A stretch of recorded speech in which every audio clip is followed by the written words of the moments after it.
5, 4, 3, 2, 1, 0.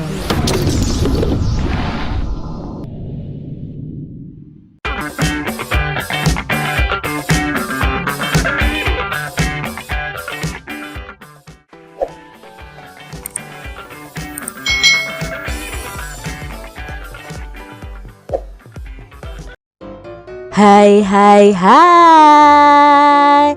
Selamat datang di channel YouTube Kak Citra. Apa kabar adik-adik semua? Apakah kalian siap belajar hari ini bersama dengan Kak Citra?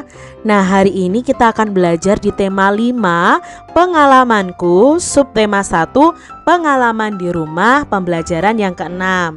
Mari adik-adik kita belajar dengan penuh semangat ya. Sepupu Benny datang dari kampung.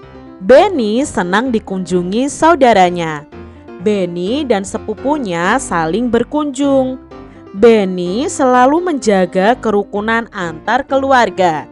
Sikap ini contoh perilaku sesuai sila ketiga Pancasila. Adik-adik masih ingat kan bunyi sila ketiga Pancasila? Ya, bunyinya adalah Persatuan Indonesia. Kalau kita menjaga kerukunan dengan siapapun, berarti kita sudah menerapkan sila ketiga Pancasila. Kamu harus hidup rukun. Rukun dengan teman, rukun dengan anggota keluarga, rukun dengan tetangga. Hidup rukun merupakan contoh perilaku yang baik. Hidup rukun sesuai sila ketiga Pancasila. Di sini ada percakapan Benny dengan saudaranya adik-adik. Benny, aku punya tugas dari guruku. Aku ingin mendiskusikan denganmu. Diskusinya selama libur di sini ya. Hidup rukun antar anggota keluarga. Ini contoh yang baik. Contoh ini sesuai sila ketiga Pancasila ya. Adakah contoh lainnya? Lalu si Benny menjawab, kebetulan sekali, aku baru mempelajarinya. Selain itu ada contoh lainnya, seperti mengutamakan kepentingan keluarga, tidak memaksakan kehendak, saling menyayangi, saling menolong, saling menghormati, dan saling menghargai. Juga gotong royong di antara anggota keluarga, menjaga dan memelihara harta benda keluarga. Ini adalah contoh dari penerapan sila ketiga Pancasila. Contoh penerapan sila ketiga Pancasila yang lainnya nih adik-adik, bisa kalian lakukan di rumah ya. Sila ketiga sendiri simbolnya adalah pohon beringin. Nah, contohnya hidup rukun dengan keluarga, tidak bertengkar dengan keluarga, saling membantu dalam keluarga. Perhatikan gambar berikut ini. Contoh perilaku di rumah yang sesuai dengan sila ketiga Pancasila. Pilihlah dengan cara memberi centang. Nah adik-adik, gambar nomor 1 nih, apakah sesuai dengan sila ketiga? Tidak ya adik-adik ya. Lalu gambar nomor 2, menolong ya, rukun dengan kakak. Apakah sesuai dengan sila ketiga? Iya, dengan seperti ini akan tercipta persatuan adik-adik. Kalau menolong itu juga sesuai dengan sila kedua sebenarnya. Yang ketiga, saling membantu. Apakah sesuai dengan sila ketiga Pancasila? Mereka saling membantu menyirami tanaman ya adik-adik.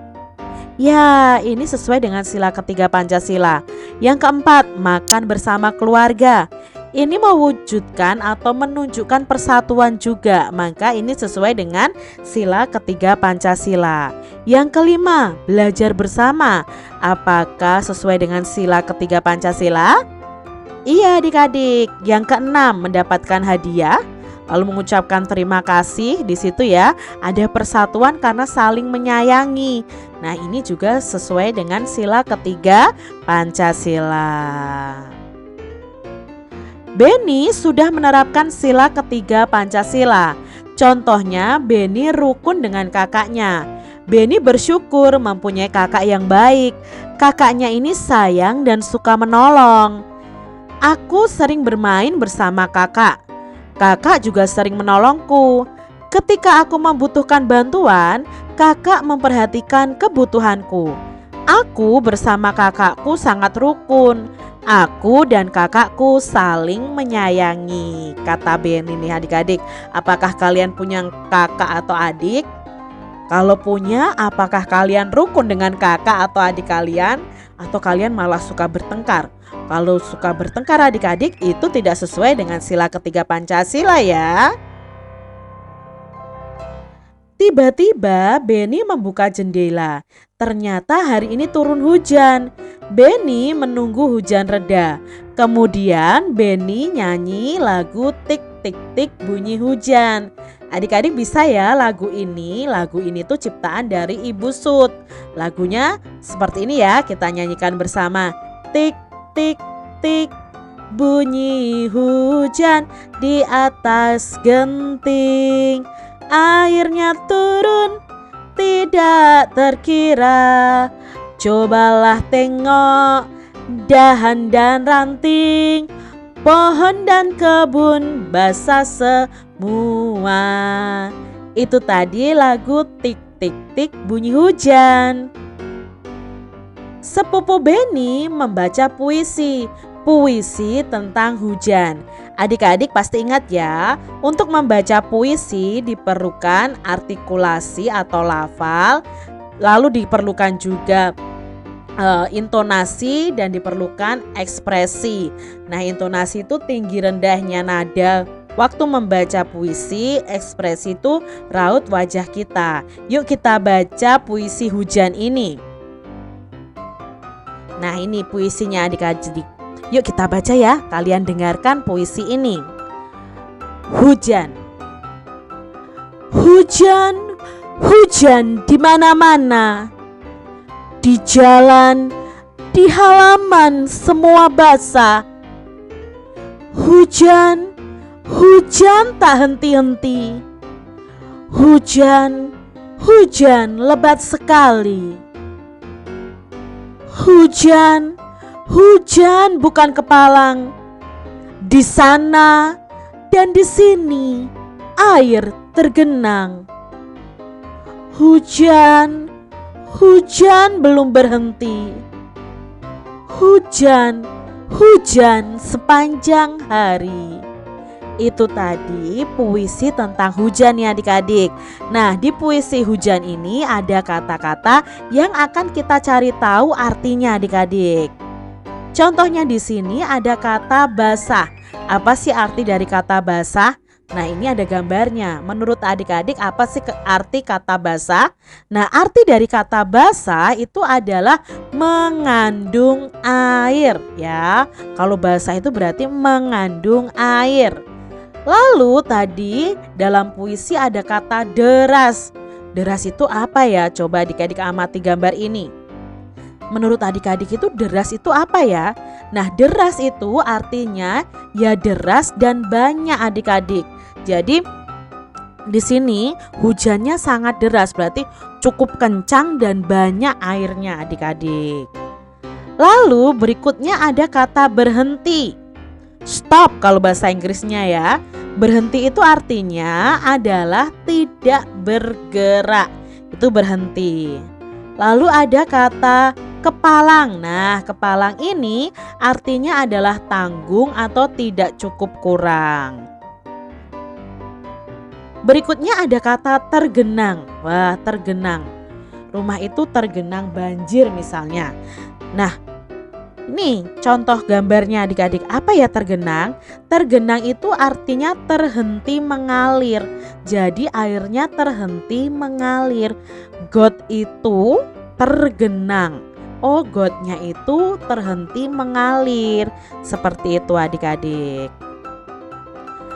Kamu telah belajar tentang puisi. Nah, sekarang perhatikan benda di rumahmu. Apakah di rumahmu ada penggaris adik-adik? Atau ada meteran atau ada jangka sorong?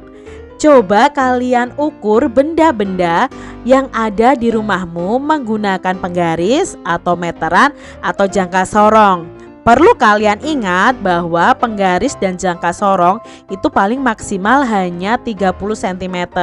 Kalau meteran atau roll meter itu sudah untuk ukuran yang sangat panjang adik-adik.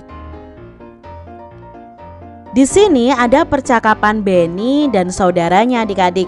Yuk kita simak ya. Lihat panjang jendela rumahmu. Kamu dapat mengukurnya dengan penggaris atau meteran. Coba sebutkan alat ukur panjang lainnya. Tanya saudaranya Benny adik-adik. Penggaris dan meteran adalah alat ukur panjang. Alat ukur lainnya jangka sorong dan mikrometer sekrup. Nah adik-adik, pada pembelajaran sebelumnya kita sudah belajar tentang alat-alat yang digunakan untuk mengukur panjang benda. Ya, ada penggaris, ada roll meter, ada meteran pita, ada jangka sorong, dan di sini ada tambahan lagi nih adik-adik, ada mikrometer sekrup ya. Nah sekarang adik-adik, perhatikan gambar berikut lalu sebutkan alat untuk mengukurnya. Di sini yang pertama ada gambar figura foto ya adik-adik ya. Nah, ini bisa diukur panjangnya menggunakan penggaris atau menggunakan meteran. Kalau figura fotonya itu di bawah 30 cm bisa menggunakan penggaris, tapi kalau lebih bisa menggunakan meteran.